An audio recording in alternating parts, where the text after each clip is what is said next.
Hello student, I am Kamal Sharma, PGT Chemistry from LK विद्या मंदिर classes. आज हम करेंगे halo alkane and hello arenes. ठीक है, चैप्टर ये वन शॉट वीडियो रहेगा, इसको कंप्लीट करेंगे हम। ठीक है, इसमें जो जो टॉपिक हैं वो हम बता रहे हैं। हमारी पिछली वीडियोस आपने देख ली होगी, काफ़ी सारी वीडियोस हमने बनाई हैं, तो प्लेलिस्ट में जाके एक बार देख लेना। आपका कंप्लीट कोर्स हम फ्री ऑफ कॉस्ट प्रोवाइड करवा रहे हैं। ठीक है, तो अब देखिएगा यहाँ पे क्या क्या है बेटा, वो सुनिएगा।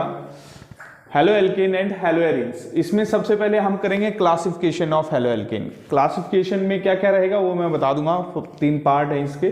ठीक है, उसके बाद नोमेनक्लेचर। नोमेनक्लेचर में ज़्यादा कुछ बताऊंगा नहीं मैं, नोमेनक्लेचर सिंपल है। मेरे नोमेनक्लेचर की एक वीडियो है, मैंने बहुत अच्छे से बना रखी है। नोमेनक्लेचर पार्ट 1 है, नोमेनक्लेचर पार्ट 2, उसको जरूर देख लेना, वो बहुत ज़रूरी है। और एक वीडियो मैंने इस पे ही बना रखी है आपका ऑर्गेनिक केमिस्ट्री में some fundamental concept of organic reaction mechanism. वो बहुत बहुत बहुत इंपॉर्टेंट है वो वीडियो, क्योंकि ये कॉन्सेप्ट आपको नहीं आएंगे ढंग से समझ में जब तक आप वो वीडियो नहीं देख लोगे। सम फंडामेंटल कॉन्सेप्ट के नाम से है। ठीक है, और दूसरा उसका टाइप्स ऑफ रिएक्शन। ये 3 वीडियो ऑर्गेनिक केमिस्ट्री के लिए बहुत इंपॉर्टेंट है। एक तो नोमेनक्लेचर, एक some fundamental concept of organic reaction mechanism. ठीक है, and last is types of reaction, बहुत इंपॉर्टेंट है। 11th का पोर्शन है वैसे वो। ठीक है, लेकिन ये सभी रिएक्शन उसमें भी मैंने डाली हुई हैं। तो ये चैप्टर एक अलग से है तुम्हारा 12th का, halo alkane and hello arenes. तो इसको स्टार्ट करते हैं हम। ठीक है, सबसे पहले क्या है बेटा इसके अंदर, क्लासिफिकेशन ऑफ हेलो एल्केन है, इसका कैसे कैसे हेलो एल्केन कितने टाइप के होते हैं। फिर है नोमेनक्लेचर, फिर है आपका nature of CX bond, CX bond का नेचर कैसा होता है, ये सब पढ़ेंगे।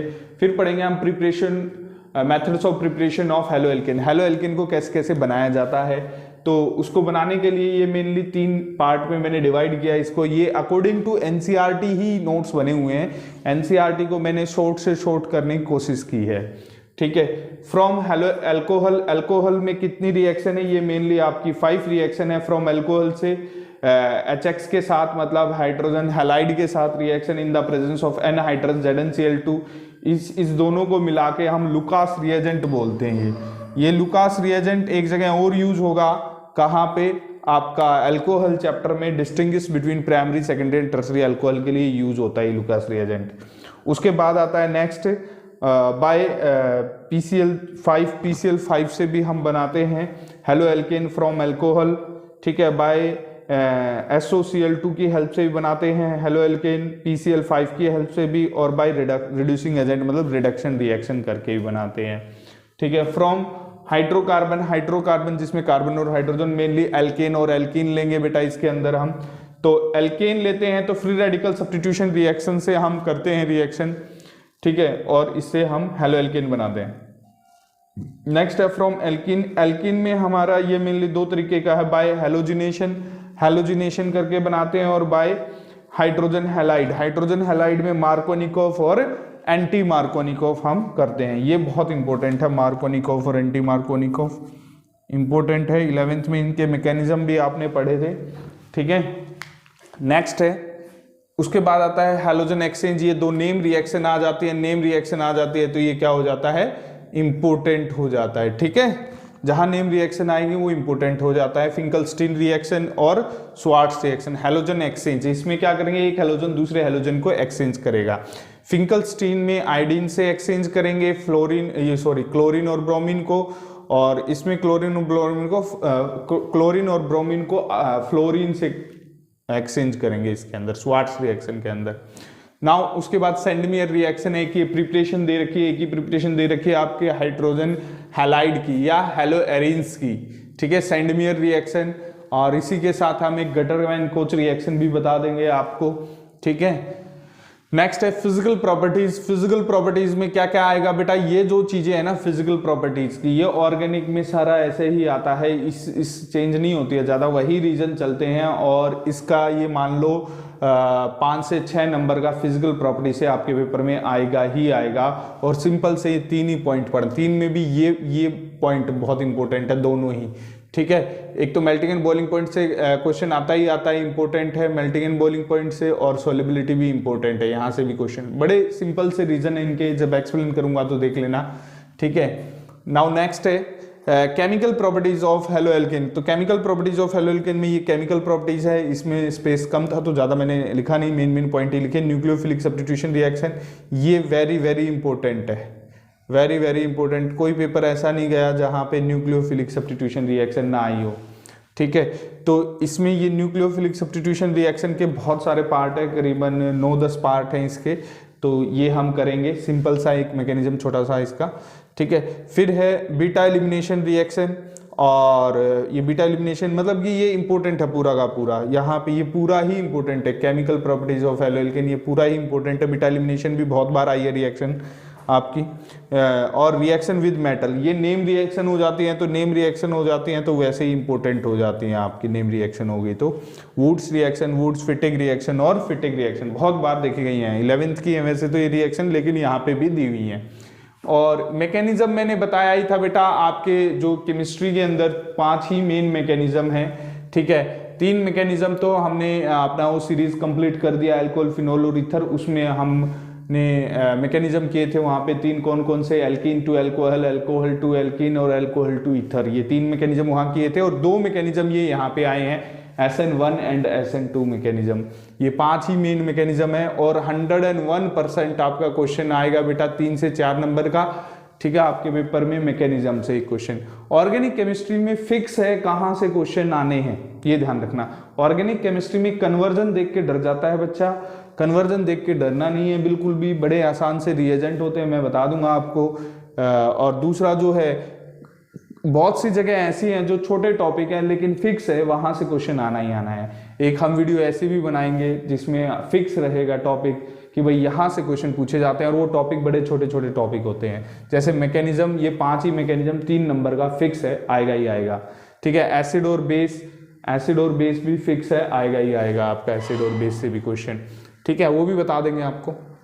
फिर क्या कहता है, some stereochemical aspect of, ये भी इंपॉर्टेंट है बेटा बहुत। Some stereochemical aspect of the nucleophilic substitution reaction, ठीक है। इसमें बहुत सारे पार्ट है, करीबन 10-12 पार्ट है इसके अंदर, ठीक है, और वो भी इंपॉर्टेंट है। एक नंबर की डेफिनेशन उसमें पूछ लेता है, छोटी छोटी डेफिनेशन है इसके अंदर, ठीक है। उसके बाद आ जाता है last part, that is the chemical properties of ये हेलोएरिन्स। हेलोएरिन्स मतलब इसी को ही क्या कहते हैं हम, एल्काइल हैलाइड, ये एराइल हैलाइड भी बोल दो इसको, एराइल हैलाइड भी हो सकता है ये, ठीक है। नाउ नेक्स्ट है, फिर क्या है इसमें कि ये क्वेश्चन बड़ा इंपॉर्टेंट है, ये क्वेश्चन डायरेक्ट आपसे बहुत बार पूछा गया है आपके पेपर में।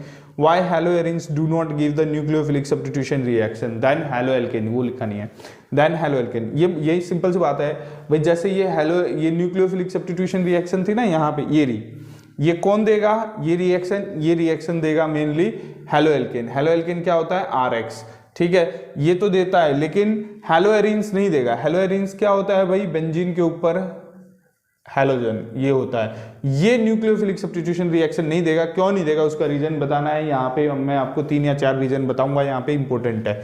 फिर है replacement of hydroxy group, dose process, ये आपका बेटा फिनोल वाले चैप्टर में भी है ये रिएक्शन, डोज प्रोसेस की पहली प्रिपरेशन है ये। फिर है इलेक्ट्रोफिलिक सब्स्टिट्यूशन रिएक्शन, ये तो हर चैप्टर में आ रही है इलेक्ट्रोफिलिक सब्स्टिट्यूशन रिएक्शन, ठीक है।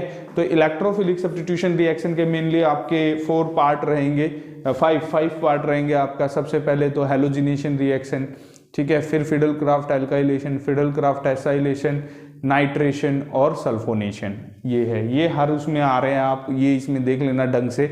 हर चैप्टर में ईथर में भी करवाया मैंने, फिनोल में भी करवाया है, एनिलीन भी आपका पूरा कंप्लीट 1 शॉट वीडियो डाउनलोडेड है आपके इस पे चैनल पे, ठीक है। तो ये भी एज इट इज़ है, कोई ज़्यादा डिफरेंस नहीं है, ठीक है। तो एक बार इसका स्क्रीनशॉट मार लीजिए बेटा, बहुत इंपॉर्टेंट चीज़ें हैं ये, एक बार स्क्रीनशॉट जरूर मारिएगा इसका, और सबसे पहले यही लिख लिया करो और फिर चैप्टर स्टार्ट किया करो, ठीक है। ये आपका एक फ्लो चार्ट है, पूरे चैप्टर का फ्लो चार्ट है ये, ठीक है। स्क्रीनशॉट मारिए जल्दी से। नाउ स्टूडेंट, अब हम करवा रहे हैं क्लासिफिकेशन ऑफ हेलोएल्केन एंड हेलोएरिन्स, मतलब इसी को ही हम एल्काइल हैलाइड, हेलोएल्केन को और क्या बोल सकते हैं भाई हम, हेलोएल्केन को एल्काइल हैलाइड और इसको हेलोएरिन्स को बोल सकते हैं एराइल हैलाइड, तो ये भी कह सकते हैं हम, ठीक है। तो ये सबसे पहले तो यही जानिए ये एल्काइल हैलाइड और ये एराइल हैलाइड ये क्या होते हैं। ये क्या होता है भाई, ये होता है आपका RX। X का मतलब, R का मतलब क्या होता है, नंबर ऑफ कार्बन। R का मतलब क्या होता है, नंबर ऑफ कार्बन, ठीक है, कार्बन। ये एल्काइल ग्रुप होता है, क्या क्या बोलते हैं इसे, एल्काइल ग्रुप होता है ये, ठीक है। इसका मतलब क्या क्या होता है, नंबर ऑफ कार्बन मतलब एक कार्बन भी हो सकता है, 2 कार्बन भी हो सकते हैं, 3 कार्बन भी हो सकते हैं, मतलब कितने भी नंबर ऑफ कार्बन हो सकते हैं। ये एल्काइल का आर का मतलब। इस एक्स का मतलब क्या होता है, halogen family, fluorine, chlorine, bromine और आयोडीन, ठीक है। ये हैलोजन फैमिली हो सकता है एक्स का मतलब, इसे बोलते हैं हम हेलो एल्केन। तो RX हेलो एल्केन कहीं पे भी नाम आ जाए तो मतलब RX की बात हो रही है, क्लियर है, ठीक है। उसके बाद आते हैं ये हेलोएरिन्स या एराइल हैलाइड, ठीक है। इसमें क्या होता है भाई, बेंजीन रिंग होती है, एराइल वर्ड बेंजीन रिंग के लिए आता है, और इसमें ये हैलोजन है, ठीक है। हैलोजन मतलब कोई भी हो सकता है, वही फ्लोरीन, क्लोरीन, ब्रोमीन, आयोडीन, कोई भी हो सकता है बच्चों इसका।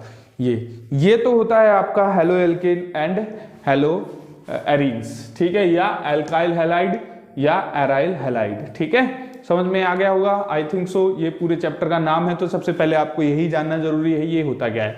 उसके बाद आ जाता है हमारा classification of halo alkane and hello arenes. तो क्लासिफिकेशन इसकी 3 बेसिस पे की जाती है। बेटा मैं पूरा ऑर्गेनिक या पूरी केमिस्ट्री आपको ऐसे ही फ्लो चार्ट बना के पढ़ाऊंगा, पूरी केमिस्ट्री आपको ऐसे ही फ्लो चार्ट बना। इससे क्या होता है, आपको बहुत सारी चीजें याद नहीं रखनी होती हैं, 1 या 2 पेज पे ही पूरा चैप्टर आ जाता है आपका, ठीक है, जिससे आपको मेमोराइज करने में, याद रखने में वो चीजें जो है आसानी रहती है। पेपर में यही समझ में नहीं आता वो पार्ट है किस चैप्टर का या किस पोर्शन का पार्ट है, तो इससे आपको चैप्टर इजी लगने लग जाता है और आप आसानी से कर जाते हो।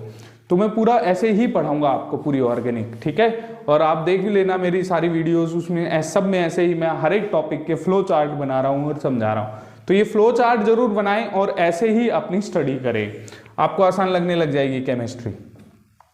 तो देखिए फिर उसके बाद आता है classification of halo alkane and hello arenes, ठीक है। तो उसके बाद हम आ जाते हैं इसके अंदर। तो यहाँ पे क्या है, on the basis of number of halogen atom. तो हेलोजन एटम के बेस पे भाई कितने नंबर ऑफ हेलोजन एटम है, उस बेस पे हमने इसको कितने पार्ट में डिवाइड किया गया है, 3 पार्ट में डिवाइड किया है। फर्स्ट है मोनो। मोनो का मतलब होता है 1, मोनो का मतलब क्या होता है 1, ठीक है। डाई का मतलब 3, ट्राई का मतलब डाई का मतलब 2, ट्राई का मतलब 3 होता है, ठीक है। मोनोहेलाइड मतलब एक हेलोजन ग्रुप जुड़ा होगा, कोई भी ऐसा ले लो भाई जिसके साथ एक हेलोजन ग्रुप जुड़ा हो, कोई भी हेलोजन ले सकते हो आप, CH3 CH2 Br, ये भी मोनोहेलाइड हो गया, मतलब जिसके साथ एक ही हेलोजन होगा। वैसे ये क्या होता है भाई, डाई हैलाइड जिसके साथ 2 होंगे। अब दो तरीके से जुड़े होंगे, या तो अलग अलग कार्बन के साथ जुड़े हों या एक ही कार्बन के साथ जुड़े हों। अलग अलग कार्बन के साथ जुड़े होंगे तो इसका मतलब वो वेसिनल डाई हैलाइड है, अलग अलग के साथ जुड़े इसका मतलब क्या है, वो वेसिनल डाई हैलाइड है। और जेमिनल डाई हैलाइड मतलब क्या होगा, एक ही कार्बन से दोनों हेलोजन अटैच होंगे, एक ही कार्बन से दोनों हेलोजन, वो सेम भी हो सकते हैं बेटा, डिफरेंट भी हो सकते हैं, कुछ भी हो, उससे कोई मतलब नहीं हमें, ठीक है। हेलोजन एक ही कार्बन से दोनों होंगे तो वो क्या होगा आपका जेमिनल, और अलग अलग कार्बन से आपके हेलोजन 2 हेलोजन अटैच है तो वो क्या है आपका वेसिनल। डायरेक्ट बोलेगा वेसिनल डाई हैलाइड बनाओ, ठीक है। तो इस तरीके से आ सकता है, ध्यान रखना, ये कॉमन नेम में यूज किया जाता है मेनली वेसिनल और जेमिनल, ठीक है, तो ये ध्यान रखना। अब ये क्या होता है ट्राई हैलाइड, क्या होता है भाई, जिसके साथ 3 हेलोजन जुड़े हों वो ट्राई हैलाइड। जैसे ये 3 हेलोजन अलग अलग जुड़े हुए हैं, ठीक है, ये 3 हेलोजन जुड़ गए तो ये क्या है, ट्राई हैलाइड है, क्लियर है। नाउ नेक्स्ट है, अब दूसरे बेसिस पे आ जाते हैं, on the basis of CX bond contain sp3 hybridisation, CX bond contain sp3 hybridisation. अब ये हाइब्रिडाइजेशन थोड़ा सा पता होना चाहिए आपको, वैसे तो मैंने वीडियो बनाई हुई है हाइब्रिडाइजेशन पे पूरा, ठीक है, 11th क्लास की वीडियो है, केमिकल काइनेटिक, पूरा टॉपिक मैंने बहुत अच्छे से समझाया हुआ है यहाँ पे, अगर जो देखना है तो उसको एक बार जरूर देख लेना, ठीक है। तो यहाँ पे क्या है, हाइब्रिडाइजेशन में एक सिंपल से वे में समझाता हूँ, ऑर्गेनिक में इतना ज्यादा नहीं होता हाइब्रिडाइजेशन। अगर जो कार्बन कार्बन के बीच में सिंगल बॉन्ड है, ठीक है, तो वहाँ पे हाइब्रिडाइजेशन होती है आपकी, जैसे ये हो गया तो ये सिंगल बॉन्ड ही है, ये H2 लगा देता हूँ यहाँ पे, तो ये सिंगल बॉन्ड है तो यहाँ पे हाइब्रिडाइजेशन sp3 रहेगी। अगर जो कार्बन कार्बन के बीच में ट्रिपल बॉन्ड आ जाता है या कार्बन डबल बॉन्ड से अटैच होता है कहीं पे भी, तो क्या होगा, sp2 हाइब्रिडाइजेशन रहेगा। अगर जो कार्बन ट्रिपल बॉन्ड से अटैच होगा कहीं पे भी, तो वहां पे sp3 हाइब्रिडाइजेशन होगा। ठीक है, थोड़ा सा ये ध्यान रखना है हाइब्रिडाइजेशन में। और थोड़ा सा और ध्यान रखना है कि इसमें जो है, इसमें आपका क्या है, 2 पाई कार्बन के साथ 2 पाई प्लस 2 सिग्मा होंगे तो sp3 हाइब्रिडाइजेशन होगा। जहां पे 1 पाई और 3 सिग्मा होंगे तो वहां sp2 हाइब्रिडाइजेशन होगा। और जहां पे 0 पाई और 4 सिग्मा होंगे वहां पे sp3 हाइब्रिडाइजेशन होगा। ठीक है, अब एक थोड़ा सा कंफ्यूजिंग करने वाला हाइब्रिडाइजेशन पे मैं बता देता हूं, बहुत पूछा जाता है ये क्वेश्चन आपके कॉम्पिटिटिव एग्जाम में। CH double bond C double bond C और CH और CH3, तो इनका हाइब्रिडाइजेशन बताना है। इस कार्बन का हाइब्रिडाइजेशन क्या होगा, sp3 क्योंकि कोई भी पाई नहीं है यहाँ पे, sp3 हाइब्रिडाइजेशन। यहाँ पे 1 पाई आ गया तो sp2 हाइब्रिडाइजेशन। ठीक है, यहाँ पे 2 पाई आ गए तो sp हाइब्रिडाइजेशन। अब ये गलती क्या होती है सुनिएगा, मैंने यहाँ पे बोला डबल बॉन्ड आ जाए तो sp2, तो आप डायरेक्ट डबल बॉन्ड देख के ही sp2 मत लगा देना बेटा, वो काउंट करने हैं आपको कि यहाँ पे पाई कितने हैं 2, सिग्मा कितने हैं 2। तो मैंने बताया 2 सिग्मा और 2 पाई कहीं पे भी आ जाएंगे, वहां sp हाइब्रिडाइजेशन रहेगी। भाई सॉरी, sp3 लिखा हुआ है यहाँ पे, sp हाइब्रिडाइजेशन रहेगी। तो ये sp मैंने बता दिया यहाँ पे। ठीक है, तो इसका ऐसे आपको हाइब्रिडाइजेशन का पता होना चाहिए। ठीक है, ये ऑर्गेनिक में बहुत जगह काम आएगी, आपके कॉम्पिटिटिव एग्जाम में बहुत पूछा जाता है। तो इसको देखिए, फिर यहाँ पे ये है एल्काइल हैलाइड। एल्काइल हैलाइड आपने ऊपर भी पढ़ा भाई, सिंपल सा, जिसके साथ सिंगल बॉन्ड होता है। अब ये एल्काइल हैलाइड 3 टाइप का होता है, एक तो प्राइमरी एल्काइल हैलाइड, एक सेकेंडरी एल्काइल हैलाइड और एक टर्सरी एल्काइल हैलाइड। ऐसे 1 डिग्री 2 डिग्री और 3 डिग्री से रिप्रेजेंट करते हैं। इसका ये है प्राइमरी, क्या है ये, primary alkyl halide, alkyl halide. ठीक है, ये सेकेंडरी हो जाएगा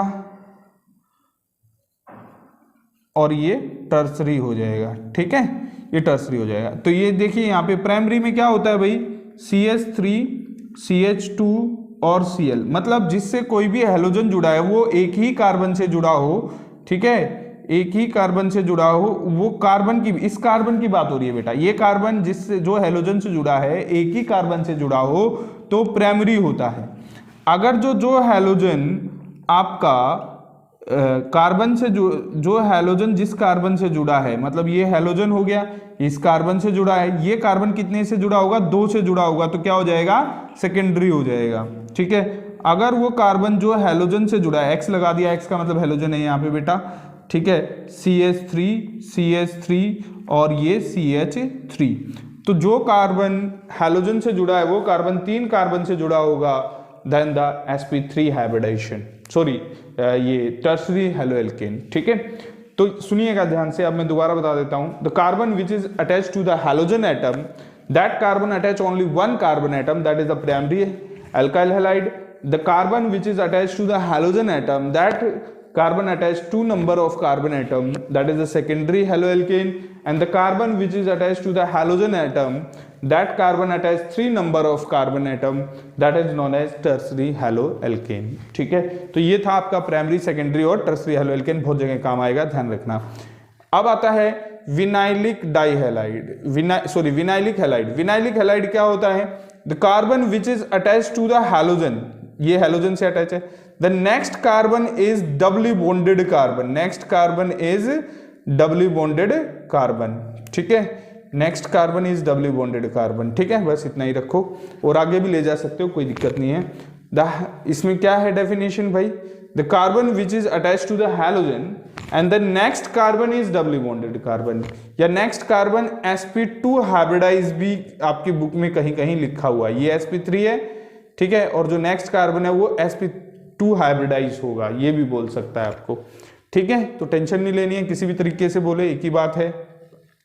फिर आता है आपका बेंजाइलिक हैलाइड। बेंजाइलिक हैलाइड क्या होता है? बेंजाइलिक भाई बेंजीन से रिलेटेड है, तो इसमें क्या होगा? The carbon which is attached to the halogen and the next carbon is benzene ring carbon. Next carbon क्या होगा बेटा?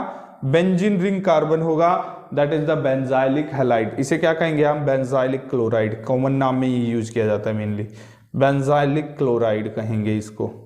ठीक है, समझ में आ गया होगा। ठीक है, तो ये बेंजाइलिक हैलाइड हो गया, कोई भी हो सकता है, क्लोरीन की जगह बेटा ब्रोमीन, आयोडीन कोई भी हो सकता है। ठीक है, नेक्स्ट आ जाता है आपका on the basis of CX bond contain sp2 hybridisation. sp2 hybridisation के बेस पे हम कितने इसको पार्ट में डिवाइड, दो पार्ट में डिवाइड किया, विनाइलिक हैलाइड और एराइल हैलाइड। विनाइलिक हैलाइड क्या होता है बेटा? देखो sp2 हाइब्रिडाइजेशन है, तो वो कार्बन जो डायरेक्टली sp2 हाइब्रिडाइज होगा वो डायरेक्टली किससे जुड़ा होगा? हैलोजन से। या ये कह लो the halogen is directly attached to the doubly bonded carbon atom, that is known as vinylic halide. ये क्या हो जाएगा बेटा? आपका विनाइलिक हैलाइड हो जाएगा। ठीक है, ये विनाइलिक हैलाइड हो गया। क्यों हो गया? क्योंकि डायरेक्टली डबली बॉन्डेड कार्बन से हैलोजन अटैच है। फिर आता है एराइलिक हैलाइड। तो एराइलिक हैलाइड क्या होता है बेटा? सिंपल सा है, डायरेक्टली बेंजीन रिंग से हैलोजन जुड़ा होगा तो वो एराइलिक हैलाइड हो जाएगा। ठीक है, ये क्लोरीन की जगह कोई भी हो सकता है। ठीक है, समझ में आया नहीं आया भाई? ये है क्लासिफिकेशन आपकी। एक बार मैं दोबारा से बता देता हूं। On the basis of number of halogen, number of halogen में भाई एक हैलोजन जुड़ा होगा, दो हैलोजन जुड़े होंगे या तीन हैलोजन जुड़े होंगे। एक हैलोजन में ये आ गया, इसे मोनोहैलाइड कहेंगे। दो जुड़े होंगे तो दो पार्ट में, जेमिनल और वैसिनल। वैसिनल कब होगा? अलग अलग कार्बन से दो हैलोजन जुड़े होंगे। और जेमिनल कब होगा? जब एक ही कार्बन से दोनों हैलोजन जुड़े होंगे। ट्राई हैलाइड कब होगा? जब आपका भाई तीन हैलोजन जुड़े होंगे कार्बन से अलग अलग से, ट्राई हैलाइड हो जाएगा। फिर on the basis of sp3 hybridisation. Hybridisation मैंने यहाँ पे एक्सप्लेन किया आपको, हाइब्रिडाइजेशन होती क्या है, ये एक अलग टॉपिक है, हाइब्रिडाइजेशन में बताया मैंने। ठीक है, ये आपको एक कॉम्पिटिटिव का एक क्वेश्चन बताया यहाँ पे।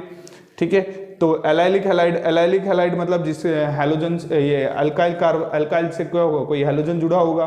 ठीक है, तो ये प्राइमरी, सेकेंडरी और टर्सरी में डिवाइड किया गया। प्राइमरी को किसे कहेंगे भाई?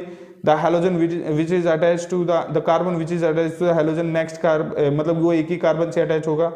जो हैलोजन जिस कार्बन से अटैच है वो दो कार्बन से अटैच होगा। जो हैलोजन जिस कार्बन से अटैच है वो तीन कार्बन से अटैच होगा तो टर्सरी हो जाएगा। ठीक है, विनाइलिक क्या होगा भाई? जो कार्बन हैलोजन से अटैच होगा वो नेक्स्ट कार्बन उससे वो डबली बॉन्डेड होगा या sp2 हाइब्रिडाइज होगा। ठीक है, benzylic halide, the carbon which is attach to the halogen, that carbon attach directly benzene ring, benzene ring से अटैच होगा वो कार्बन। ठीक है, फिर है sp2 हाइब्रिडाइजेशन के बेस पे विनाइलिक हैलाइड और एराइल हैलाइड। विनाइलिक हैलाइड किसे कहेंगे? जो हैलोजन जिस कार्बन से जुड़ा होगा वो कार्बन डबली बॉन्डेड कार्बन होगा। ठीक है, और यहाँ पे बेंजीन रिंग से डायरेक्टली हैलोजन जुड़ा होगा एराइल हैलाइड में।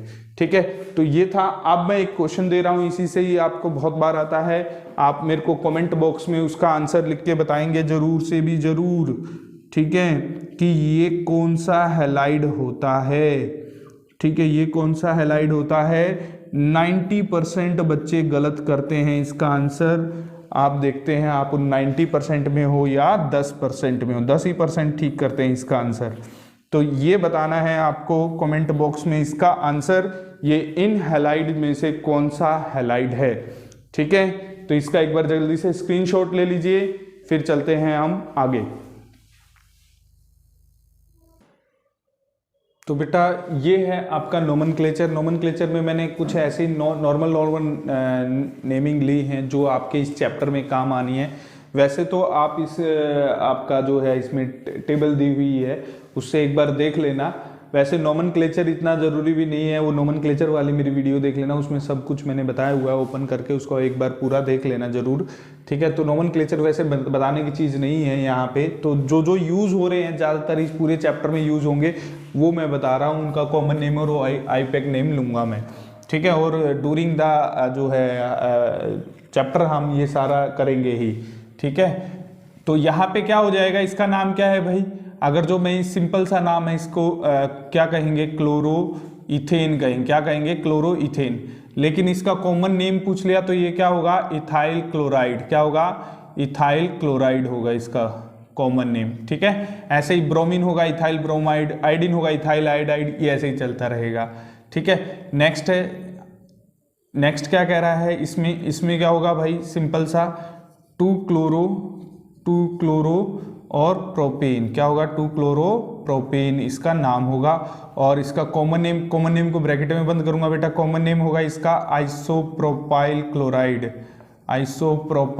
क्लोराइड। मैंने ऐसे ही नाम लिए हैं जो ज़्यादातर कॉमन नेम में पूछे जाते हैं आपसे, ठीक है। इसका नाम क्या होगा भाई, सिंपल सा, इसमें ये मेन चेन मान लेंगे, ये मेन चेन होगी तो ये दोनों साइड चेन होगी, तो ये क्या हो जाएगा 2 क्लोरो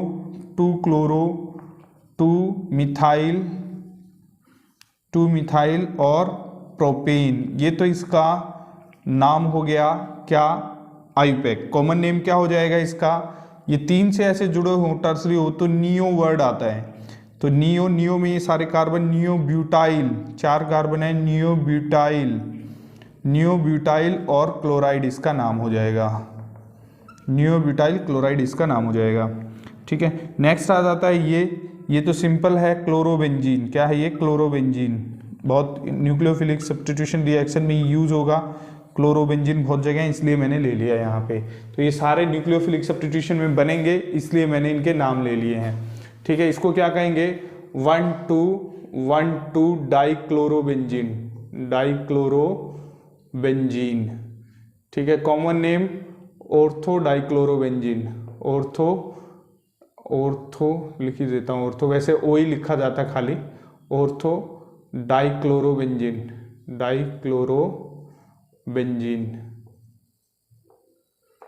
ठीक है, ऑर्थो डाइक्लोरोबेंजीन। ये क्या हो जाएगा भाई, एनिलीन, क्या हो जाएगा इसका नाम, एनिलीन हो जाएगा, कॉमन नेम एनिलीन, इसका यूज होगा सेंडमेयर रिएक्शन में। वैसे क्या होता है इसका नाम, बेंजीन अमीन, कॉमन नेम है बेंजीन अमीन, ठीक है। उसके बाद इसका नाम क्या हो जाएगा भाई, इसका नाम हो जाएगा मिथाइल बेंजीन, तो इसका आईयूपैक नेम है मिथाइल बेंजीन, और कॉमन नेम हो जाएगा इसका टोलिन, ठीक है, टोलिन कॉमन नेम हो जाएगा। ये भी यूज होगा फिर रेडिकल सब्स्टिट्यूशन रिएक्शन में। मैकेनिज्म इसमें बहुत मैंने ऐसे लिए हैं जो बहुत बार यूज होंगे आपके कन्वर्जन रिएक्शन में, ठीक है। इसका नाम आप जानते हो बेंजीन से डायरेक्ट, बेंजाइल क्लोराइड, अभी क्लासिफिकेशन में भी हमने किया था ये बेंजाइल क्लोराइड, ठीक है। और ये क्या इसका कॉमन नेम है, वैसे नाम क्या होगा भाई इसका, ये दोनों ही साइड चेन हो जाएगी, 1 chloro 1 phenyl, benzene use as a side chain that is called phenyl और मीथेन, ठीक है। ये इसका आईयूपैक नेम हो जाएगा, ठीक है। मेनली बेंजाइल क्लोराइड से ही आता है, ये ध्यान रखना है। इसे क्या कहते हैं, फिनोल। आप कहोगे सर ये इस चैप्टर का तो नहीं है, लेकिन बेटा जब डोज प्रोसेस करोगे तो फिनोल का तो पता होना चाहिए आपको, ठीक है। तो ये चीज़ है, उसमें फिनोल ही बनाता है, तो फिनोल इसलिए मैंने ले लिया यहाँ पे। इसको क्या कहेंगे 1 क्लोरो 2 नाइट्रोबेंजीन, ठीक है, या ऑर्थो नाइट्रो क्लोरोबेंजीन ये भी बोल सकते हैं, जैसे यही बोलिए। तो इसको क्या कहेंगे भाई, इसको कहेंगे आपका ये 1 हो गया, 2 हो गया, 3 हो गया, ये 4 हो गया। तो इसका नाम क्या हो जाएगा 1 क्लोरो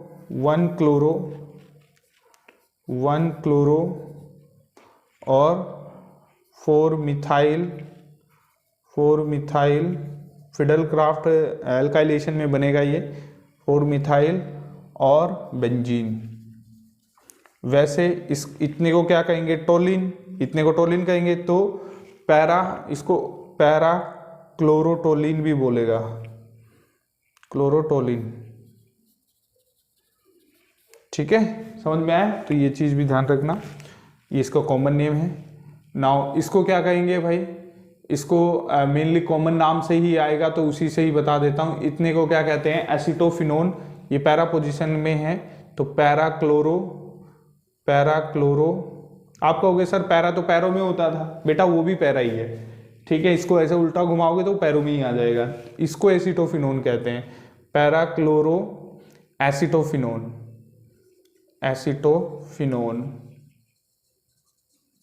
तो ये इसका कॉमन नेम है, ज़्यादातर कॉमन नाम से ही आता है, इसलिए मैंने इसी से ही बताया आपको, ठीक है। तो ये था नोमेनक्लेचर। नोमेनक्लेचर में ज़्यादा बताने का नहीं है, तो एक बार स्क्रीनशॉट ले लीजिए। ज़्यादातर यूज़ होने वाले हैं जो आपके पेपर आपके इसमें आते हैं पेपर वगैरह में, और ज़्यादातर एनसीईआरटी क्वेश्चंस में भी हैं, तो स्क्रीनशॉट लें जल्दी से।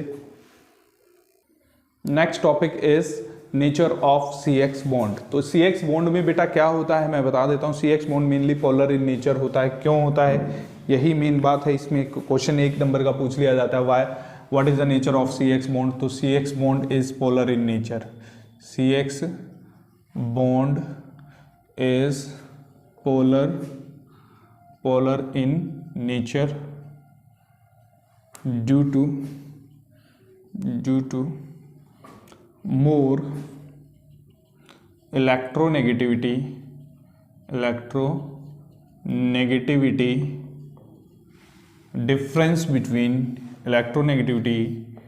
difference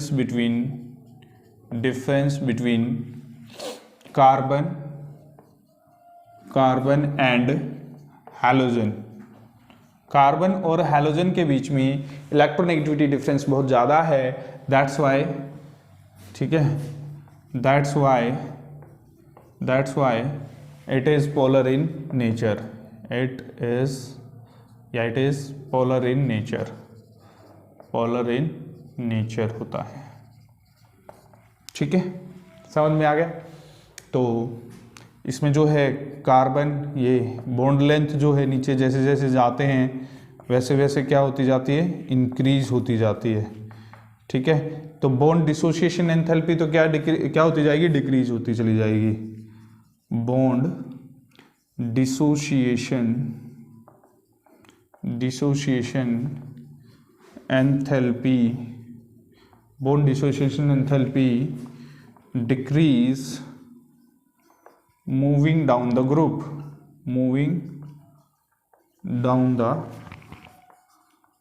ग्रुप, ठीक है। और पोलैरिटी क्या होती जाएगी, यहाँ पे पोलैरिटी डिक्रीज होती चली जाएगी, ठीक है। पोलैरिटी डिक्रीज, ये कोई बताने की चीज़ नहीं है वैसे। और जो मेल्टिंग एंड बॉइलिंग पॉइंट है, ज़्यादातर बच्चे गलती करते हैं इस क्वेश्चन में। वैसे ये क्वेश्चन मैं आपको फिजिकल प्रॉपर्टी में बताने वाला था, यहीं पे भी बता देता हूँ। आप क्या कहोगे, melting and boiling point sir decrease होता चला जाएगा, लेकिन डिक्रीज नहीं होता बेटा, इंक्रीज होता है। क्यों इंक्रीज होता है, क्योंकि सरफेस एरिया बढ़ जाता है। जहाँ पे सरफेस एरिया बढ़ेगा वहाँ पे वंडरवॉल फोर्स ऑफ अट्रैक्शन बढ़ जाएगी, and melting and boiling point moving down the group क्या हो जाएगा, इंक्रीज हो जाएगा। तो ये थोड़ा सा चीज़ें इसको ध्यान रखना, ठीक है। बच्चे ज़्यादातर गलती करते हैं इसमें, ठीक है। तो और इसको एक्सप्लेनेशन से मैं वहाँ फिजिकल प्रॉपर्टी में भी समझाऊंगा। तो एक बार स्क्रीनशॉट ले लीजिए जल्दी से। पोलर इन नेचर का एक छोटी सी बात और बता देता हूँ। यहाँ पे ये CX है, तो पोलर, ये मोर इलेक्ट्रोनेगेटिव है, तो इस पे नेगेटिव चार्ज आ जाता है, इस पे पॉजिटिव चार्ज आ जाता है, ठीक है। तो ये क्या हो जाएगा, पोलर इन नेचर हो जाएगा। एक बार स्क्रीनशॉट ले लीजिए जल्दी से।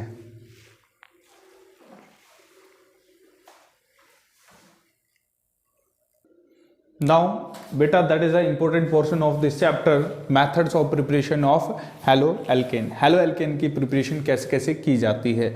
तो इसमें 3 हमारी प्रिपरेशन है, from alcohol, from hydrocarbon and halogen exchange reaction. तो फ्रॉम अल्कोहल से हम कर लेते हैं, फिर यहीं पे ही हम फ्लो चार्ट यहीं पे इसका बना लेंगे। अगर जो एक ही में आ गया तो ठीक है, नहीं तो इसको एक बार साफ करके पहले आप स्क्रीनशॉट ले लीजिएगा, फिर कर लीजिएगा साफ, ठीक है। चलो देख लेते हैं यहाँ पे इसमें क्या हो जाएगा भाई, फ्रॉम अल्कोहल। तो फ्रॉम अल्कोहल से कैसे बनता है, ये इतने को बाय ये हाइड्रोजन हैलाइड प्लस ZnCl2, इतने को क्या कहते हैं हम, लुकास रिएजेंट। मैंने पहले ही बताया था, लुकास रिएजेंट बोलते हैं। ये किस काम में आता है, distinguish between primary, secondary and tertiary alcohol में काम में आता है ये डिस्टिंग्विश करने में। तो हम पहले अल्कोहल ले लेते हैं। एक मैं चीज़ बताना चाहता हूँ, 1-2 चीज़ें बताऊँगा यहाँ पे, जिससे आपको रिएक्शन करना बड़ा ही आसान हो जाएगा। ये ले लेते हैं हम, और कैटलिस्ट है हमारा एनहाइड्रस ZnCl2। एनहाइड्रस मतलब इसमें वाटर था, वाटर रिमूव कर दिया इसको रिएक्टिव बनाने के लिए, ठीक है, ये चीज़ है।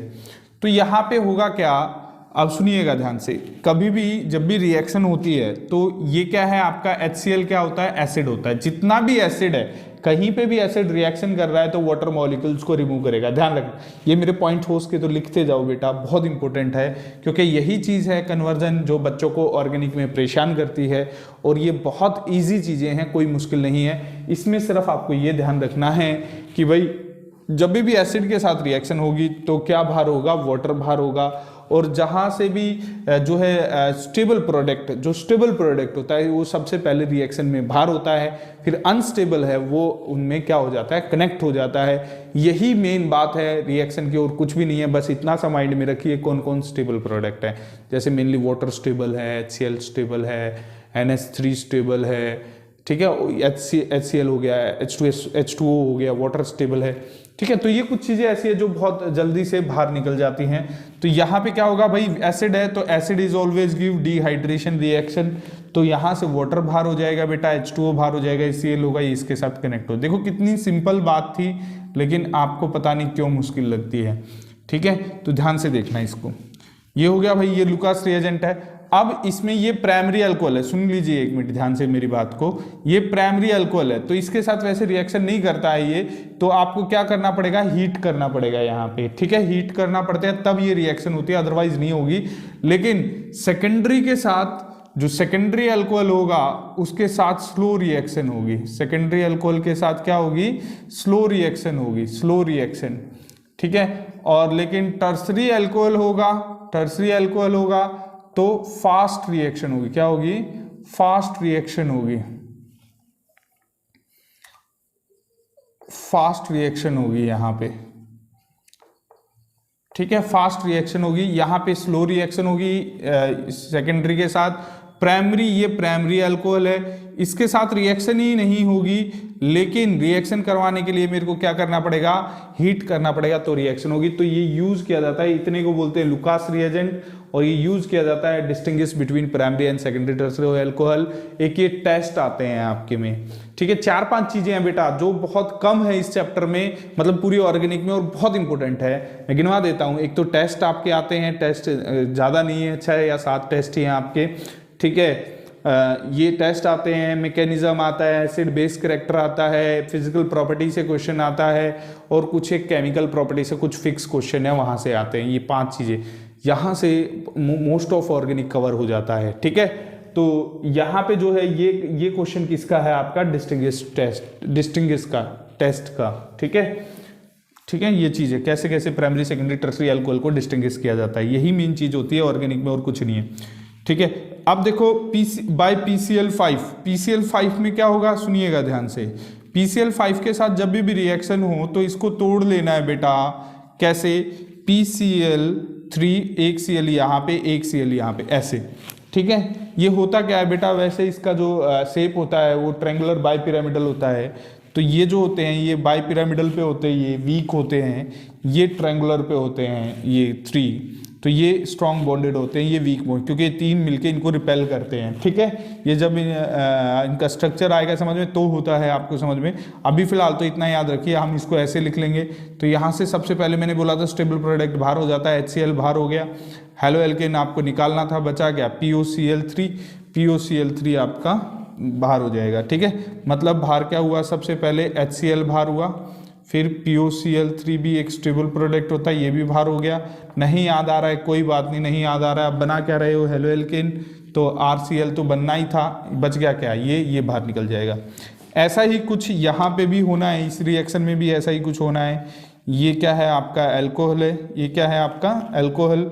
एल्कोहल को बेटा थोड़ा सा ऐसे कर लो क्योंकि ये बॉन्ड ब्रेक होने हैं, प्लस SOCl2। अब SOCl2 को वैसे ही SO, एक Cl यहाँ पे, एक Cl यहाँ पे, ठीक है। अब ये रिएक्शन हो जाएगी, आपको पता है पहले स्टेबल प्रोडक्ट बाहर, ये स्टेबल SO2 भी स्टेबल प्रोडक्ट होता है, बाहर हो गया, ये इससे कनेक्ट हो गया। कितना इजी है रिएक्शन, ठीक है। एक बार आप कर लोगे इस तरीके से तो आपको हमेशा के लिए ये रिएक्शन बहुत ईजी लगने लग जाएगी, ठीक है।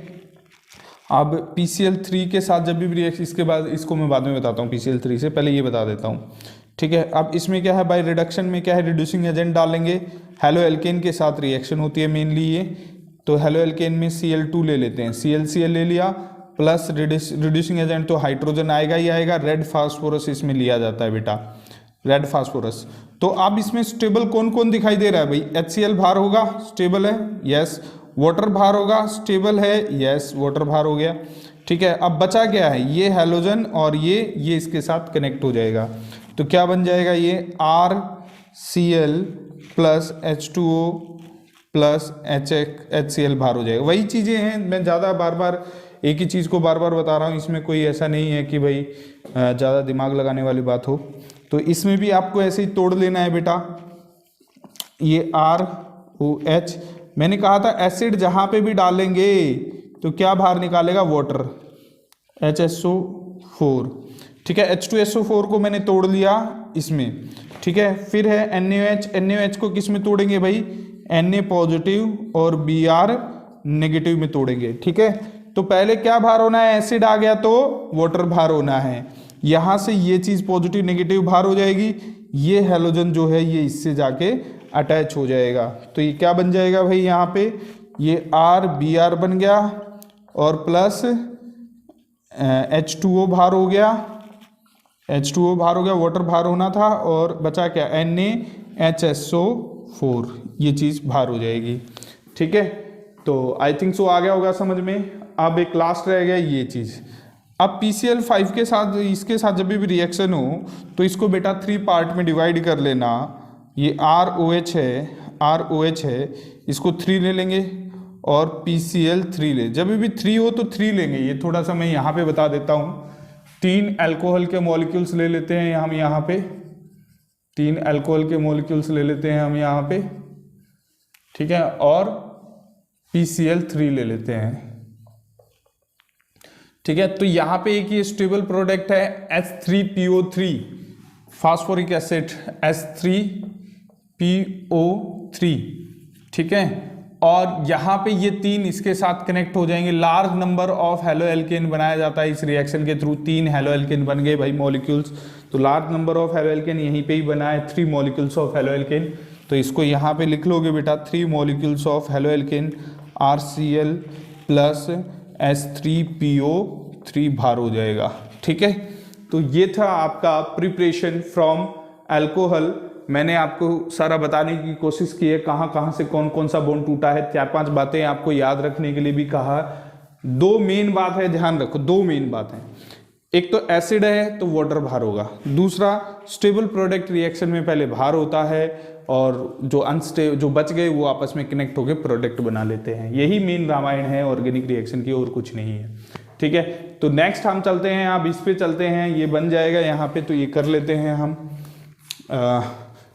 चलो पहले इसको कर लेते हैं, मेटल एक्सचेंज रिएक्शन। इसमें 2 ही रिएक्शन है, तो पहले इसको कर लेते हैं, जल्दी हो जाएगा। ठीक है, इसको एक बार स्क्रीनशॉट ले लेना, इसको बाद में करते हैं। ठीक है, इसमें पहले क्या है? Finkel-Stein reaction. ठीक है, फिंकल-स्टीन रिएक्शन, और कौन सी है? स्वार्ट्ज रिएक्शन है, स्वार्ट्ज रिएक्शन। फिंकल-स्टीन रिएक्शन में क्या होता है? NaI के साथ रिएक्शन होती है, RX। यहाँ पे X क्या है? क्लोरीन और ब्रोमीन है बेटा। किसके साथ रिएक्शन? NaI के साथ रिएक्शन, आयोडाइड बनाते हैं बेटा। किसकी प्रेजेंस में? एसीटोन की प्रेजेंस में। एसीटोन जानते हो आप क्या होता है? एसीटोन होता है बेटा आपका CH3C डबल बॉन्ड O और CH3। ये कॉमन नेम है बेटा इसका, एसीटोन इसका कॉमन नेम होता है ये। ठीक है, कीटोन है मतलब, ये लिया जाता है ये इसको रिएक्टिव करने के लिए। ठीक है, तो यहाँ पे क्या होगा बेटा? वही इसमें वैसे न्यूक्लियोफिलिक सब्स्टिट्यूशन रिएक्शन होनी है। ये एक बार और आएगी न्यूक्लियोफिलिक सब्स्टिट्यूशन रिएक्शन में। ये नेगेटिव है, ये पॉजिटिव है, ये नेगेटिव है, ये पॉजिटिव है। तो पॉजिटिव वाला तो नेगेटिव के पास चला जाता है, नेगेटिव वाला पॉजिटिव के पास चला जाता है। तो ये क्या बनेगा भाई?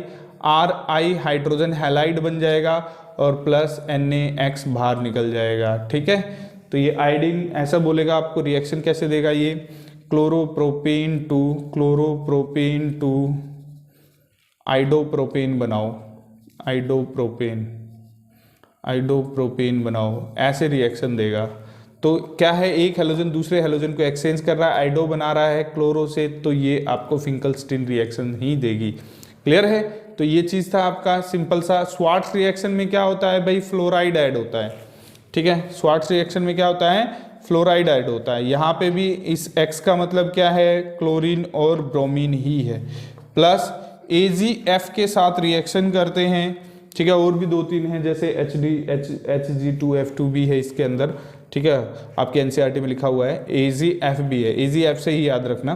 तो यहाँ से क्या, ये नेगेटिव, ये पॉजिटिव, ये नेगेटिव, ये पॉजिटिव। बेटा रिएक्शन ऑर्गेनिक में ये होता है, नेगेटिव पॉजिटिव से अटैच कर दो, पॉजिटिव नेगेटिव से अटैच कर दो। तो ये इसके साथ चला जाएगा, ये इसके साथ चला जाएगा, ठीक है। तो ये क्या हो जाएगा भाई, RF प्लस AgX बाहर हो जाएगा, ठीक है। इसमें कोई कैटलिस्ट नहीं होगा, स्वार्ट्स रिएक्शन है ये, ठीक है। और इसको याद रखने का थोड़ा तरीका मैं बता देता हूँ बेटा। फिंकलस्टीन में F आता है, तो स्वार्ट्स में यहाँ पे फ्लोरीन में F आता है, तो F वाले में F नहीं लेना। याद रखने का तरीका थोड़ा सा, F वाले में F नहीं लेना, फिंकलस्टीन में I आएगा, स्वार्ट्स में F आएगा, ठीक है। F वाले में F नहीं लेना, ऐसा बात ये याद रखना है, रिएक्शन याद हो जाएगी। एक बार जल्दी से स्क्रीनशॉट ले लीजिए आपको, फिर आगे चलते हैं नेक्स्ट पे।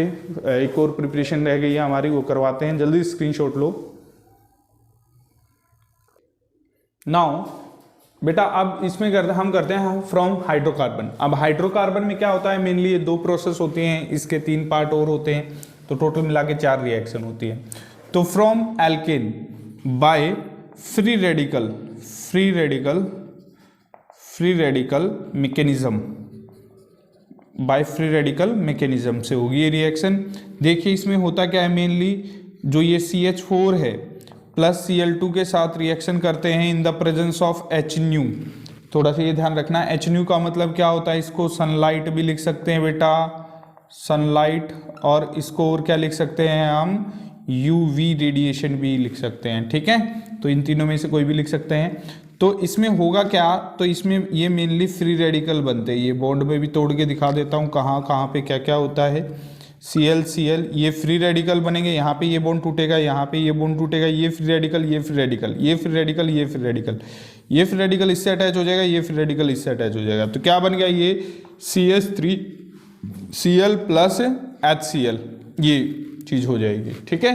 तो सिंपल सी रिएक्शन थी, ये सिंपल सी बात थी, कोई ऐसा कुछ नहीं था। फ्री रेडिकल सब्स्टिट्यूशन रिएक्शन है, एक फ्री रेडिकल ने दूसरे फ्री रेडिकल को क्या कर दिया, सब्स्टिट्यूट कर दिया, ठीक है। तो ये क्या बन गया हमारा, हेलो एल्केन। ये हेलो एल्केन है, इसका नाम क्या हो जाएगा, क्लोरोमीथेन। वैसे बताने की जरूरत नहीं थी, ठीक है, क्लोरोमीथेन या मिथाइल क्लोराइड इसका कॉमन नेम हो जाएगा। अब है फ्रॉम बाय हैलोजन, किससे, एल्कीन से। एल्कीन में कर लेते हैं बेटा, ये डबल बॉन्ड ले लेता हूं मैं यहाँ पे। एल्कीन में Cl2 के साथ in the presence of CCl4 carbon tetra chloride, तो यहाँ पे एडिशन रिएक्शन होगी, ये Cl है, ये Cl है, यहाँ से एडिशन रिएक्शन है, ये यहाँ पे ये फ्री रेडिकल, ये फ्री रेडिकल, ये फ्री रेडिकल, ये फ्री रेडिकल, पाई बॉन्ड टूटेगा, ये फ्री रेडिकल इधर, ये फ्री रेडिकल इधर। तो ये क्या बन गया भाई, CH2, ये Cl, CH2 और ये Cl, ठीक है। तो ये चीज़ है यहाँ पे, ठीक है। तो ये आप मेरे को कमेंट बॉक्स में बताना ये वेसिनल है या जेमिनल है, ठीक है। इसका नाम मैं बता देता हूँ अब आपको, one two dichloro ethane, sorry one two dichloro ethane. Comment box में मेरे को बताना ये वेसिनल डाइहैलाइड है या जेमिनल डाइहैलाइड है। अब आ जाते हैं हम मार्कोनिकोव में। मार्कोनिकोव क्या कहता है, मेनली मार्कोनिकोव कौन शो करेगा बेटा, ये जानना जरूरी है। मार्कोनिकोव शो करता है अनसिमेट्रिकल एल्कीन। कौन शो करता है, अनसिमेट्रिकल एल्कीन। आपको ये जानना जरूरी है अनसिमेट्रिकल एल्कीन क्या होता है। अनसिमेट्रिकल एल्कीन होता है जिसके डबल बॉन्ड के दोनों तरफ different number of carbon atom होते हैं और हाइड्रोजन से भी डिफर होता है वो, ठीक है। तो ये हाइड्रोजन से डिफर हो गया। तो यहाँ पे देखिएगा इसमें किसके साथ रिएक्शन करते हैं मार्कोनिकोव में, HCl, HBr, HF, किसी के साथ भी HBr और HCl ही लेते हैं मेनली इसके अंदर, ठीक है। तो ये नेगेटिव हो गया, ये पॉजिटिव हो गया, ठीक है। एसिड की प्रेजेंस होती है इसके अंदर, तो ये जल्दी हो जाएगी रिएक्शन। तो यहाँ पे क्या होगा, ये negative part of the reagent attack that Dabali bonded carbon atom which have laser number of hydrogen atom, ठीक है। ये आपका मार्कोनिकोव का रूल है। Negative part of reagent, negative part of reagent attack that double bond carbon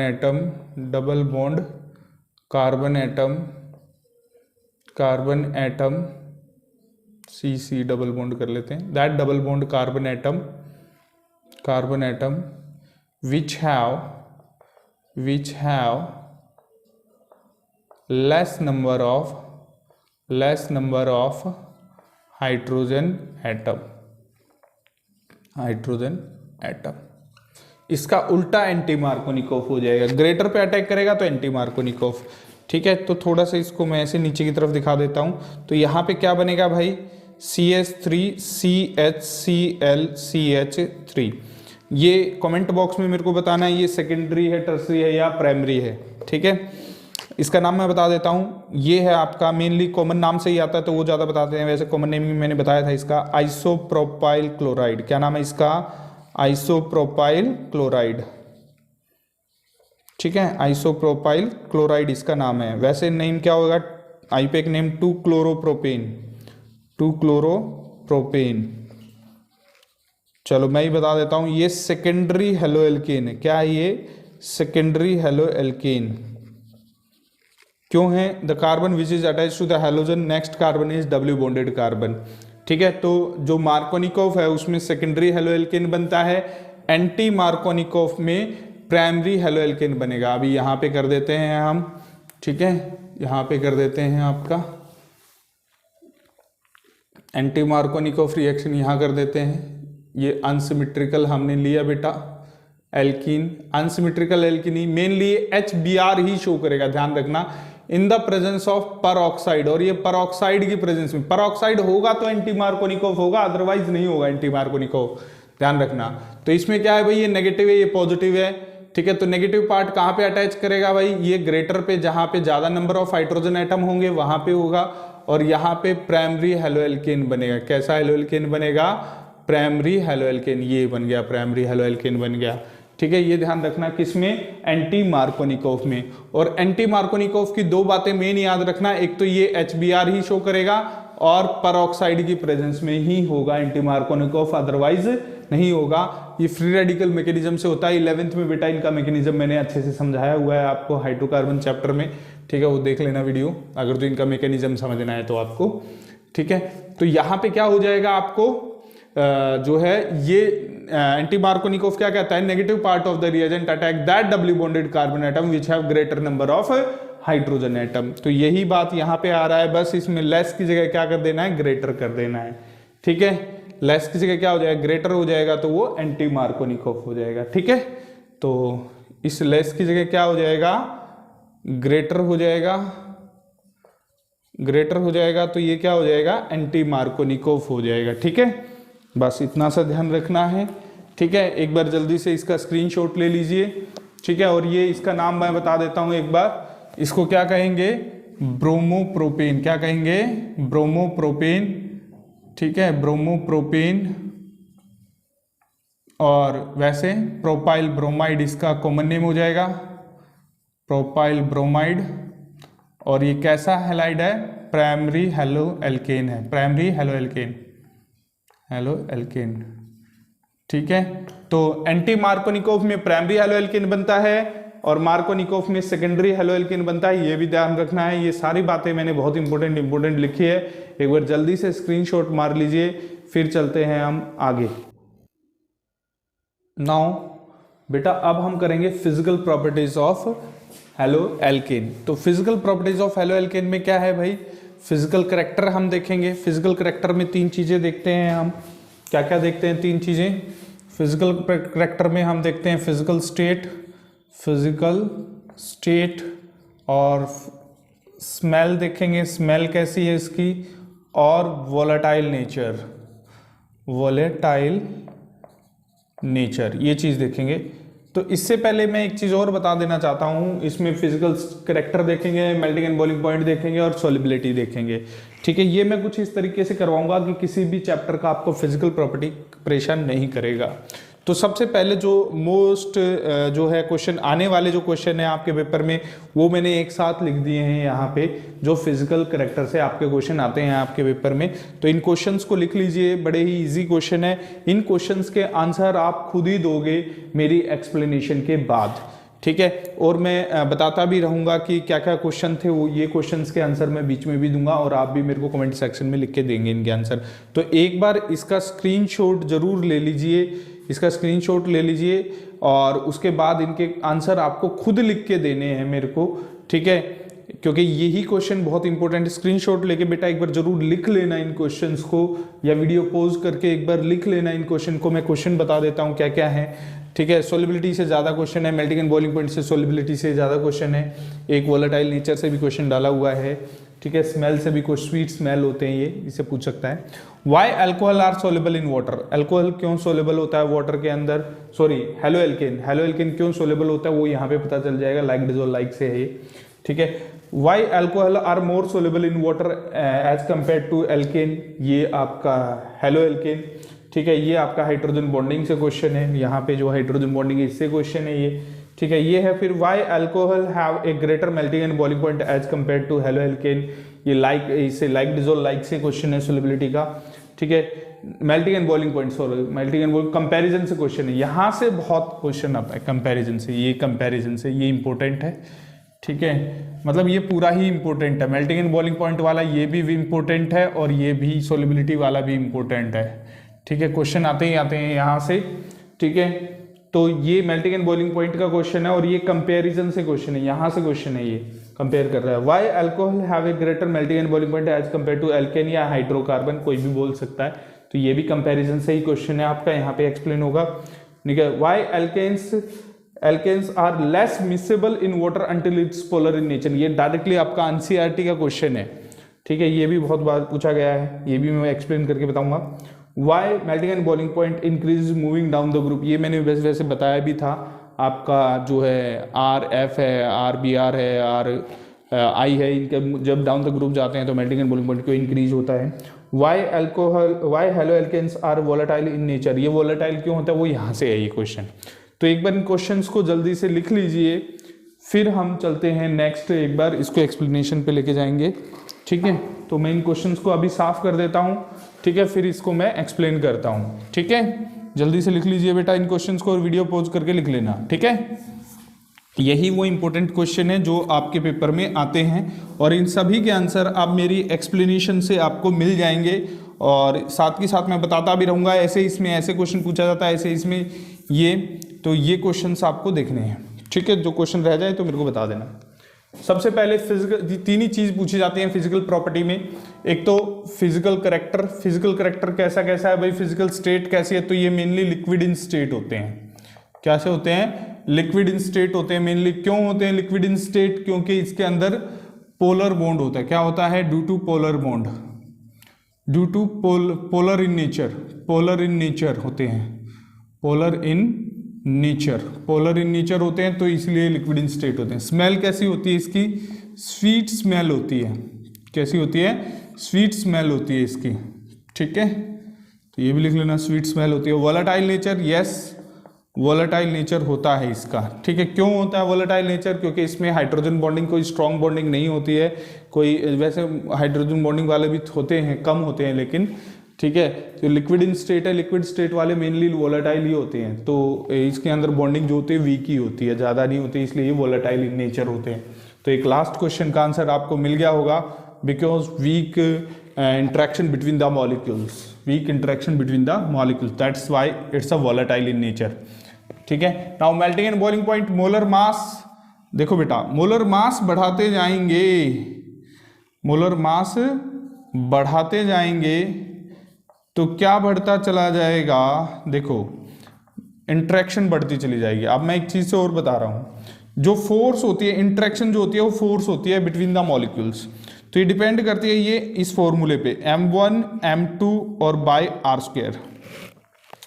अब ये r क्या है? ये डिस्टेंस द मॉलिक्यूल्स है फ्रॉम द सरफेस, जैसे ये है r, ठीक है। मॉलिक्यूल्स और बड़ा हो गया, सरफेस एरिया बड़ा हो गया, तो r क्या हो गया? कम हो गया, और बड़ा हो जाएगा सरफेस एरिया और r कम हो जाएगा। r कम हुआ, ये कम होगा तो फोर्स क्या हो जाएगी भाई? ज़्यादा, क्योंकि इनवर्स रिलेशन है। और मास बढ़ेगा तो भी फोर्स क्या हो जाएगी? ज़्यादा हो जाएगी। मास बढ़ेगा तो भी फोर्स क्या हो जाएगी? ज़्यादा हो जाएगी। तो जब भी फोर्स ज़्यादा होगी, melting and boiling point is directly proportional to the force of interaction. Melting and boiling point is directly proportional to the force of interaction. Force of interaction, ये मेन बात है, ध्यान रखना, फोर्स ऑफ इंट्रैक्शन। ठीक है, तो force of interaction किस पे डिपेंड करती है? ये चीज़ों पे डिपेंड करती है, यही है सारी रामायण। तो यहाँ पे क्या हो रहा है बेटा, सरफेस एरिया, मतलब कि सरफेस एरिया इंक्रीज हो रहा है तो आर डिक्रीज हो रहा होगा। आर डिक्रीज हो रहा है, वैसे भी मास भी बढ़ रहा है, मास बढ़ रहा है, आर डिक्रीज हो रहा है, तो फोर्स ऑफ अट्रैक्शन क्या हो रही है? इंक्रीज हो रही है। फोर्स ऑफ इंट्रैक्शन इंक्रीज हो रही है तो मेल्टिंग एंड बॉइलिंग पॉइंट भी क्या होता जा रहा है? बढ़ता जा रहा है। जैसे जैसे आपका मास बढ़ेगा, आर कम होता चला जाएगा, जिससे क्या होगा, आपका मेल्टिंग एंड बॉइलिंग पॉइंट बढ़ जाएगा। ठीक है, सरफेस एरिया इंक्रीजेस, तो यहाँ पे क्या लिखोगे? ठीक है, व्हेन, लिख लो, when mass, molar mass increase, then surface area increase, surface area increase, so melting and boiling point increase, melting and boiling point increase। ये बात लिखनी है यहाँ पे, जब आपसे पूछे तो इनमें ये बना कर पूछेगा किसका मेल्टिंग एंड बॉइलिंग पॉइंट ज़्यादा है, तो आपको ये लिखना है यहाँ पे। सरफेस एरिया, देखो ये सरफेस एरिया इंक्रीज हो रहा है तो आर ये कम हो जाएगा, आर कम हो जाएगा तो फोर्स ऑफ अट्रैक्शन ज़्यादा हो जाएगी, और force of attraction direct melting and boiling point के डायरेक्टली प्रोपोर्शनल होती है। फिर आ जाते हैं ये इसमें, ब्रांचिंग में भी यही सब चलता है बेटा। ठीक है, ब्रांचिंग में देख लीजिए आप, ब्रांचिंग में मैं बता देता हूँ, थोड़ा सा यहाँ पे बता देते हैं। ब्रांचिंग में क्या होता है, जैसे मैं ले लेता हूँ, एक स्ट्रेट चेन ले लिया, CH3 CH2 CH2, ठीक है, CH2, और यहाँ पे ले लेता हूँ CH2 और ये Cl ले लिया। ठीक है, एक तो ये हो गया, एक क्या हो गया भाई आपका CH3 CH Cl CH2 CH3, एक क्या हो गया भाई आपका Cl CH3 CH3 CH3। यहाँ पे देखो ये चीज़ है। अब यहाँ पे ब्रांचिंग नहीं थी, स्ट्रेट चेन थी, स्ट्रेट चेन थी, तो क्या हो गया भाई, यहाँ पे सरफेस एरिया ज़्यादा हो गया, यहाँ पे ब्रांचिंग बढ़ गई, मतलब इसके ब्रांच में आ गया, ये साइड में आ गया, तो ये देखो सरफेस एरिया डिक्रीज हो गया, और ज़्यादा ब्रांचिंग बढ़ाई तो और ज़्यादा सरफेस एरिया डिक्रीज हो गया, और सरफेस एरिया डिक्रीज होगा तो मेल्टिंग एंड बॉइलिंग पॉइंट क्या हो जाएगा, डिक्रीज हो जाएगा। यहाँ पे आ जाएगा when branching increase, branching increase, then surface area, then surface area decrease, so melting and boiling point decrease। ठीक है, सरफेस एरिया डिक्रीज होगा तो फोर्स ऑफ अट्रैक्शन कम हो जाएगी, फोर्स ऑफ अट्रैक्शन कम हुई, क्यों कम हो जाएगी, क्योंकि आर कम हो जाएगा, आर कम हो गया तो फोर्स आर के इन्वर्सली प्रोपोर्शनल है, आर कम हो गई। ठीक है, आर ज्यादा हो जाएगा, आर ज्यादा हो जाएगा जैसे सरफेस एरिया कम होगा तो, ठीक है, तो आर ज्यादा हुआ तो एफ कम हो जाएगी, एफ कम हो गई मतलब फोर्स ऑफ अट्रैक्शन कम होगी, तो melting and boiling point decrease हो जाएगा। ठीक है, तो ये है कंपैरिजन। आप कंपैरिजन में देख लेते हैं भाई, कंपैरिजन में क्या क्या आता है, मेल्टिंग एंड बॉइलिंग पॉइंट भाई ये इंपॉर्टेंट है काफ़ी, थोड़ा सा मैं बताऊंगा, इसको ध्यान से सुनना है मेरी बात को, फिर ये बताएंगे, ये थोड़ा सा ऊपर की तरफ बता देंगे। तो यहाँ पे क्या है भाई, कंपैरिजन में क्या है, मेनली कंपेयर करेंगे हम किसके, एक तो एल्केन को, एक हेलो एल्केन ये इंपॉर्टेंट है, और एक अल्कोहल यहाँ पे है। एल्केन में क्या होती है, wonder wall force of attraction होती है, wonder wall force of attraction होती है ओनली। ठीक है, पोलर इन नेचर नहीं होता, इलेक्ट्रोनेगेटिविटी डिफरेंस कम होता है, तो only wonder wall force of attraction. इसमें क्या होगा, wonder wall force of attraction plus dipole interaction होती है, डाइपोल इंटरेक्शन, डाइपोल डाइपोल होती है। क्यों होती है डाइपोल डाइपोल? क्योंकि पोलर इन नेचर होता है बेटा, आपको पता है CX जो होता है वो पोलर इन नेचर होता है। हमारा एक पॉइंट भी था पोलर इन नेचर वाला, दैट्स वाई जो भी पोलर इन नेचर होगा उसके अंदर डाइपोल डाइपोल इंटरेक्शन होगी। अल्कोहल में क्या होता है? Van der Waals force of attraction plus dipole dipole attraction plus hydrogen bonding. अब ये हाइड्रोजन बॉन्डिंग क्या बला होती है? हाइड्रोजन बॉन्डिंग वैसे तो मैंने बहुत बार समझाई है बेटा, जहां पे भी ये फोन के नाम से याद रखना इसको, ये डायरेक्टली कहीं पे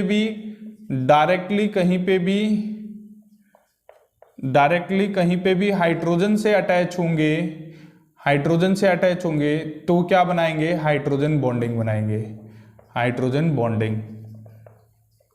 ठीक है, डायरेक्टली कहीं पे भी हाइड्रोजन से अटैच होंगे। ये FON FON FON, fluorine more electronegative होता है as compare to oxygen, oxygen more electronegative as compare to nitrogen. तो ये डायरेक्टली क्या बनाएंगे? हाइड्रोजन बॉन्डिंग बनाएंगे। तो अल्कोहल में क्या होता है भाई? अल्कोहल में क्या होता है? ROH। तो ये ऑक्सीजन है, ये हाइड्रोजन है, तो ये क्या बनाएगा? Hydrogen bonding. दैट्स वाई ये हाइड्रोजन बॉन्डिंग होगी। एक और इंटरेक्शन आ गई तो दैट्स वाई इसका मेल्टिंग एंड बॉइलिंग पॉइंट ज्यादा होगा। तो आपके मैंने 2 क्वेश्चन लिखे थे कि भाई अल्कोहल का मेल्टिंग एंड बॉइलिंग पॉइंट ज्यादा होता है as compare to haloalkane. क्यों होता है? क्योंकि हाइड्रोजन बॉन्डिंग आ जाती है। एक क्वेश्चन ये था कि भाई हेलो एल्केन का मेल्टिंग एंड बॉइलिंग पॉइंट ज्यादा होता है एल्केन से। क्यों होता है? क्योंकि एक इंटरेक्शन इसके अंदर ज्यादा होगी भाई, क्या? Dipole dipole interaction. That's why इसका ज्यादा हो जाएगा मेल्टिंग एंड बॉइलिंग पॉइंट। ठीक है, तो ये यहां से मेल्टिंग एंड बॉइलिंग पॉइंट से आपका क्वेश्चन आता है। एक मैंने मूविंग डाउन द ग्रुप की और बात की थी बेटा, तो ये वो इसी में ही आ जाएगा आपका। जैसे ये कार्बन प्लस F हो गया, कार्बन प्लस Br हो गया, कार्बन प्लस आपका यहाँ पे Cl है, Cl और यहाँ पे Br है, और कार्बन प्लस आयोडीन है। तो इसमें बच्चे मोस्टली क्या गलती करते हैं? सर बॉन्ड लेंथ इंक्रीज हो गई तो बॉन्ड डिसोसिएशन एंथैल्पी डिग्री तो melting and boiling point decrease हो जाएगा। नहीं, गलत है ये, बहुत सारे बच्चे गलतियां करते हैं। इसमें क्या है? सरफेस एरिया है, यहाँ पे सरफेस एरिया ये है, ये सरफेस एरिया ये है। यहाँ मूविंग डाउन द ग्रुप जा रहे हो तो सरफेस एरिया क्या हो रहा है बच्चों? इंक्रीज हो रहा है। सरफेस एरिया इंक्रीज हो रहा है तो R डिक्रीज हो रहा है, R डिक्रीज हो रहा है तो फोर्स इंक्रीज हो रहा है, फोर्स इंक्रीज हो रहा है तो मेल्टिंग एंड बॉइलिंग पॉइंट क्या हो रहा है? इंक्रीज हो। तो इसमें ये बोलोगे आप कि मूविंग डाउन द ग्रुप जाते हैं, वैसे भी मास भी बढ़ रहा है, दोनों ही चीज बढ़ रही है, मास भी बढ़ रहा है और R डिक्रीज हो रहा है। सिंपल सी बात है। तो मास क्या हो रहा है? इंक्रीज हो रहा है जब मूविंग डाउन द ग्रुप जा रहे हैं, और सरफेस एरिया इंक्रीज हो रहा है। That's Y melting and boiling point increase हो जाएगा जैसे जैसे हम मूविंग डाउन द ग्रुप जाएंगे। आई थिंक सो उसका भी आंसर आपको मिल गया होगा। ठीक है, सोलिबिलिटी की हम बात कर लेते हैं। तो सोलिबिलिटी में होता क्या है सुन लीजिएगा ध्यान से।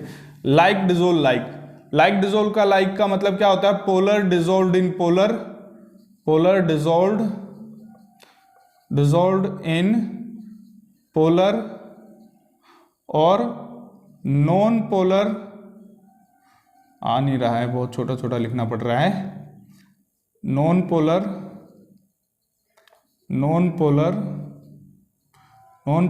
Dissolved in non polar. Polar नहीं लिखना है, पोलर ही लिख लो यहाँ पे। Polar dissolved in polar, non polar dissolved in non polar. Like dissolve like का मतलब ये होता है। जैसे बेटा सुन लीजिए, एक मिनट मेरी बात ध्यान से। आप ऑयल को वाटर के अंदर डालते हो तो वो मिक्स नहीं होता है। क्यों नहीं मिक्स होता है? क्योंकि उसके अंदर क्या होता है, ऑयल जो है वो नॉन पोलर इन नेचर है और वाटर जो है वो पोलर इन नेचर है। दैट्स वाई वो डिजोल्व नहीं हो रहे हैं। हाइड्रोजन बॉन्डिंग, जो भी हाइड्रोजन बॉन्डिंग क्या होती है वो मैंने बता ही दिया है आपको। हाइड्रोजन बॉन्डिंग वहां पे जो भी हाइड्रोजन बॉन्डिंग बनाएगा वो मोर सोल्यूबल होगा वाटर के अंदर। ठीक है, hydrogen bonding molecules, hydrogen bonding molecules are more soluble in water, more soluble in water. ठीक है, वाटर के अंदर क्या रहेंगे? वो मोर सोल्यूबल रहेंगे। ठीक है, तो क्वेश्चन आए थे 2-3 हमारे कि why haloalkanes are soluble in nature, because ये क्या हो जाएगा? पोलर इन नेचर है। क्या है ये? Polar. Halo alkane polar in nature है, ये मैंने बता रखा है यहाँ पे। Halo alkane polar in nature. ठीक है, ये एक क्वेश्चन भी था। और water is also polar in nature, water भी क्या है, water is also polar in nature, polar in nature, that's why वो डिजोल्व हो जाएगा इसके अंदर, दैट्स वाई वो क्या हो जाएगा, डिजोल्व हो जाएगा। ठीक है, तो ये भी आंसर मिल गया होगा, why haloalkanes are polar in nature. ठीक है, sorry, why haloalkanes are soluble in water, क्योंकि वो पोलर इन नेचर होते हैं। ठीक है, और आपका वाटर भी पोलर इन नेचर होता है, तो लाइक डिजोल्व लाइक फंडा से क्या हो गया, वो डिजोल्व हो जाएगा। हाइड्रोजन बॉन्डिंग आपको बताया था भाई, एक क्वेश्चन था, why alcohol are more soluble in water as compare to haloalkane, क्योंकि हेलो एल्केन तो पोलर इन नेचर है, लेकिन ये हाइड्रोजन बॉन्डिंग बना रहा है, ये पोलर इन नेचर भी है। हाइड्रोजन बॉन्डिंग जो अल्कोहल है ये पोलर इन नेचर तो है ही है। ठीक है, और प्लस हाइड्रोजन बॉन्डिंग भी बना रहा है वाटर मॉलिक्यूल्स के साथ, तो ये जल्दी से डिसॉल्व हो जाएगा उसके अंदर, तो अल्कोहल जो हो जाएगा वो मोर सोलेबल हो जाएगा। ठीक है, आई थिंक सो सभी क्वेश्चंस के आंसर मिल गए होंगे। एक क्वेश्चन रह गया है, वो है why haloalkanes are less miscible in water until it's polar in nature. Polar in nature होते हुए भी हेलो एल्केन जो है वो कम सोलेबल है वाटर के अंदर, सोलेबल तो है लेकिन कम है। क्यों है, क्योंकि हेलो एल्केन जो है वो लेस सोलेबल इसलिए है क्योंकि वो हेलो एल्केन हाइड्रोजन बॉन्डिंग जो होती है वाटर मॉलिक्यूल्स के अंदर वो उसको ब्रेक कंप्लीटली नहीं कर पाता। ठीक है, दैट्स वाई वो लेस सोलेबल होता है। तो ये क्या है, it's have not a sufficient energy to dissociate the hydrogen bonding of water molecules, that's why it is less soluble in या लेस मिसेबल इन वाटर। ठीक है, हेलो एल्केन। तो ये भी आपको आंसर मिल गया। तो आई थिंक सो सभी आंसर आपको मिल गए होंगे। वोलेटाइल नेचर होता है ये, दैट्स वोलेटाइल नेचर होने के कारण ही क्या हो जाता है, वो जल्दी से इवोपरेट हो जाता है। वोलेटाइल नेचर होता क्यों है, क्योंकि इसके अंदर क्या होता है, ओनली डाइपोल डाइपोल इंटरेक्शन होती है, हाइड्रोजन बॉन्डिंग नहीं होती, या कोई मेटालिक या electrostatic force of attraction, strong जो है फोर्स ऑफ अट्रैक्शन नहीं होती। दैट्स वाई ये क्या होता है, वोलेटाइल इन नेचर होता है। ठीक है, समझ में आ गया। आई थिंक सो सारे क्वेश्चंस के आपको आंसर मिल गए होंगे। जल्दी से इसका स्क्रीनशॉट ले लीजिए फिर, और उन क्वेश्चंस के आपको आंसर मेरे को कमेंट बॉक्स में लिख के भेजने हैं। ठीक है, तो बेटा वीडियो हमारी काफ़ी लंबी हो जाएगी, इसलिए हम इस वीडियो को क्या कर रहे हैं, 2 पार्ट में डिसोशिएट कर रहे हैं। आई थिंक सो आपने स्क्रीनशॉट ले लिया होगा, और दूसरा है वो क्वेश्चन मेरे को ज़रूर कमेंट बॉक्स में भेजना है। और बेटा बड़ा प्यार मिल रहा है आपकी तरफ से। थोड़ा सा मेरे को एक शिकायत है कि आप थोड़ा सब्सक्राइब करो चैनल को। और दूसरा मेरे को एक चीज़ बहुत अच्छी लग रही है कि हमारा जो चैनल है वो यूपी की तरफ बहुत ज़्यादा ग्रो कर रहा है, यूपी के बच्चे बहुत देख रहे हैं हमें। ठीक है, तो ये एक अच्छी बात है। और जो भी बच्चे हमें देख रहे हैं, जिनको समझ में आ रहा है, हम इस तरीके से पढ़ा रहे हैं आपको कि एक जो बच्चा मतलब जिसको साइंस कम समझ में आती है थोड़ी सी, तो उसको भी अच्छे तरीके से समझ में आने लग जाए, क्योंकि जो पढ़ाने का वे है वो हिंदी में हम चीज़ों को बताने की कोशिश करते हैं सारी की सारी, ताकि बच्चे को इजी लैंग्वेज में बहुत अच्छे समझ में आ जाए। ठीक है, तो आपसे एक रिक्वेस्ट है कि आप चैनल को सब्सक्राइब और वीडियोस को लाइक और शेयर किया करिए, ताकि और बच्चों तक पहुंच पाए और हमें भी इससे मोटिवेशन मिले। हमें मोटिवेशन मिलता है आपके लाइक और सब्सक्राइब करने से, और हमें पता भी लग जाता है कि कितना जो है हमारी वीडियो शेयर हो रही हैं या हो रहा है। तो प्लीज़ आपसे जो है रिक्वेस्ट है, ये चीज़ें जो है और बच्चों तक पहुंच पाए, कि इसको थोड़ा सा देखने के लिए आपको थोड़ा शेयर करें वीडियोस को, और बहुत अच्छे से आपको चीज़ें पढ़ाई जा रही है, बहुत मेहनत की जा रही है। ठीक है, तो please like share and subscribe this channel. ठीक है, thank you very much for watching.